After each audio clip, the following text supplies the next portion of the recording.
All right, rise and shine, everyone. It is 6 o'clock here on your Friday. Jason and Alicia here with you. A big news day. Got a lot to talk about, a lot of important stories.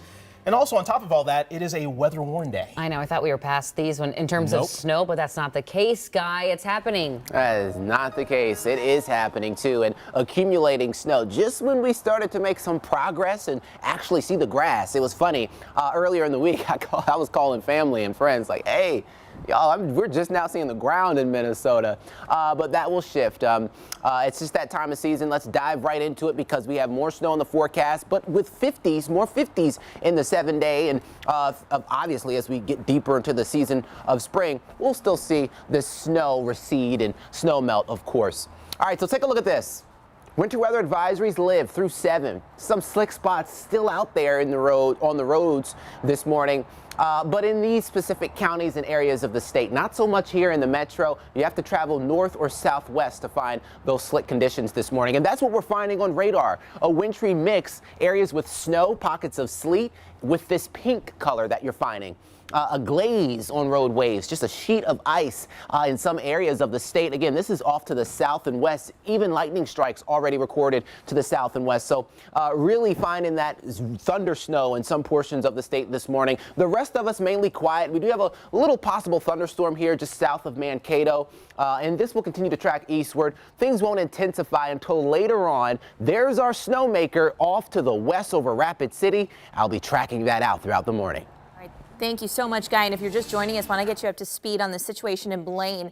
Crash on 35W southbound. This is near Lexington, just on the left-hand side of the road. It's hard to see because it's so dark out yet, but that's not looking like a good situation at all. And it is slowing down traffic on 35 southbound. Again, as you hit the Blaine area, beware of that. And what you need to know if you're driving anywhere in the metro is that roads, they're wet everywhere because of that overnight system we had move through. Icy, in fact, in some areas, especially as you get up to the Monticello, St. Cloud area. Beware of that. Right now, though, we want to show you this. Just breaking within the last few hours. A police chase and crash in Anoka County is caught on camera. So watch this. You can see in this MnDOT video, police laid down spike strips as the driver was going the wrong way on 35W near County Road 96. Look at that. The driver blows over those spike strips, then crashed off of an on-ramp. The person then gets out of the vehicle. You see him there, tries to start running away. Now, police did arrest that person just a few minutes later. And we actually just got off the phone with the Anoka County Sheriff's Department. They tell us that the suspect here was not hurt. No other details, though, at this point, Jason, on what led up to this entire situation. Wow, crazy video there, Jen. Thank you so much. And before you start your day, grab your phone and download the KARE 11 weather app. With our free app, you'll get personalized forecasts, live radar. You can find it wherever you get your apps or by scanning the QR code right there on your screen. Going to give you a couple of seconds to get that scanned. Make sure you download that app.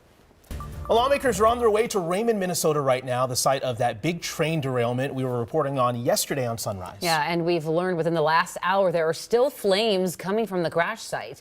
Raymond is about 100 miles west of the Twin Cities, and we've had crews on the ground there for more than 24 hours. And that includes our Sammy Salina, who is live for us there this morning. So, Sammy, what have you learned?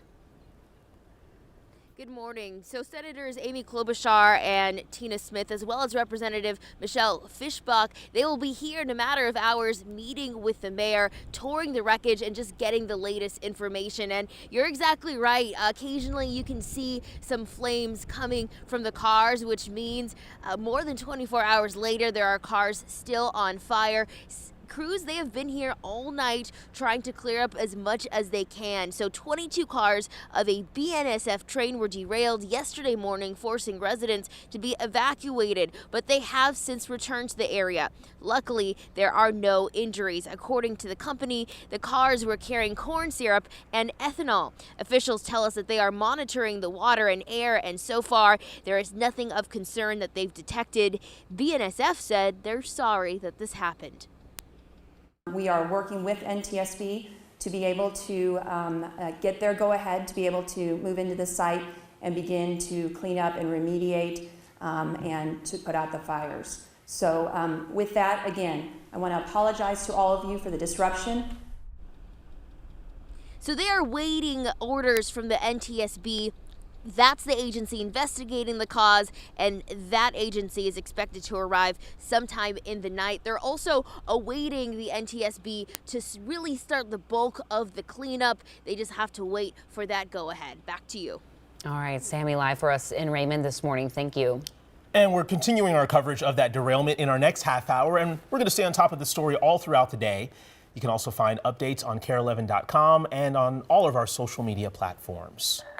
The other big story this morning, former President Donald Trump is waking up an indicted man. Yeah, big story. It's the first time a former U.S. president has faced criminal charges. Cece's here with more on what comes next and a lot of reaction from overnight, Cece. Right. So many developments and reaction overnight. But Trump released a statement saying he's completely innocent. He's also been posting on social media platform Truth Social a lot, as you mentioned. And as you can see here, he says the indictment is an attack on our country. He also went on to call the U.S. a third world nation. So this indictment is still under seal, so we don't know what charges he'll face, but it does stem from the Manhattan District Attorney's investigation into a hush money payment to adult film star Stormy Daniels during the 2016 presidential campaign, and then how that payment was documented. Trump's lawyers released a statement saying Trump did not commit any crime and they will, quote, fight this political prosecution in court. Now, since the announcement, people across the nation have been weighing in. He is being raked over the coals for something ridiculous. So we now live in a banana republic, apparently. The DA said he was going to get Trump. We're so grateful to the courage of the DA here in Manhattan and to the whole grand jury who exercised clear wisdom. Okay, so take a look here at how this criminal case is playing out. So a grand jury did vote to indict, and then Trump was formally charged with a crime. So that next step here on the list will be an arrest. So the former president is expected to surrender to the Manhattan DA's office for arraignment next week on Tuesday. And then, coming up, we're also going to look at how this will really impact the 2024 presidential election. Yeah, because a lot of people are wondering that. Right. So we're going to dive into that. Cece, we appreciate that. Thank you. Mm-hmm. We have reaction this morning from local political leaders. The Minnesota GOP saying in part, quote, it is disconcerting to see our justice system used to pursue partisan ends. Minnesota DFL leaders say, quote, in America, no one is above the law, adding that if the allegations are true, Donald Trump should be held accountable. Happening in just a few hours, the Minneapolis City Council is gathering to vote on a plan that could change policing as we know it. The agreement would change how Minneapolis police approach several matters, including how they investigate crimes, use force against people, and hold officers accountable for their actions. This comes after nearly a year of negotiations between MPD and the State Department of Human Rights. If approved, this would be one of the biggest responses to the calls for reform following the murder of George Floyd. Well, we could be just hours away from Tony Lazzaro's sex trafficking case going to the jury. The former GOP strategist finished up on the witness stand yesterday, and soon after, the defense rested its case. He's accused of recruiting and paying 5 teenage girls for sex. We'll hear closing arguments before the jury deliberates, but a verdict could come down before the weekend. Minutes ago, Twin Cities condo workers hit the picket line. First Service residential employees are striking against what they call unfair labor practices. You're taking a live look right now. Right now, they're picketing outside of River Towers condominium at Hennepin and First Street South. This comes months after the group held a different strike affecting some of the largest condos in the metro. They say the strike action could impact twice as many buildings. President Biden and First Lady Dr. Jill Biden will touch down in Mississippi in about 4 hours to meet with tornado survivors and look at all of the damage, including Rolling Fork, where an EF4 devastated the community.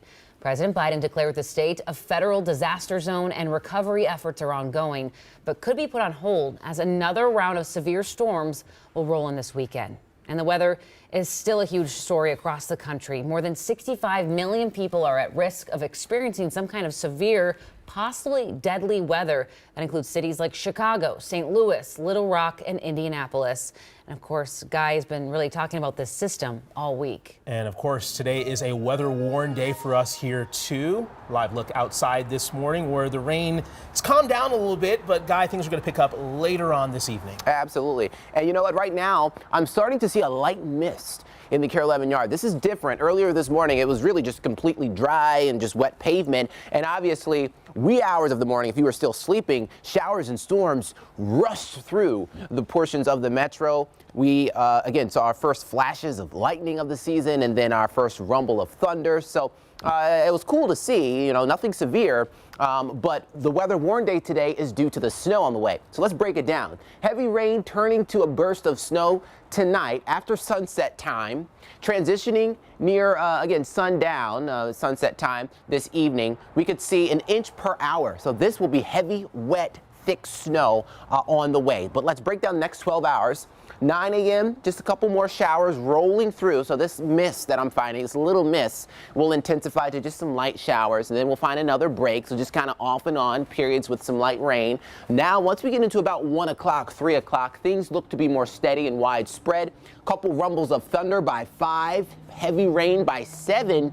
That heavy rain starts to shift, transition over to snow, right? Heavy snow with winds. Look at the wind.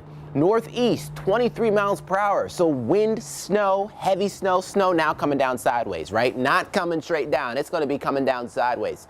Through the overnight hours, snow wraps this time tomorrow morning. Hey, we're already talking about a little bit of sunshine tomorrow morning around 8.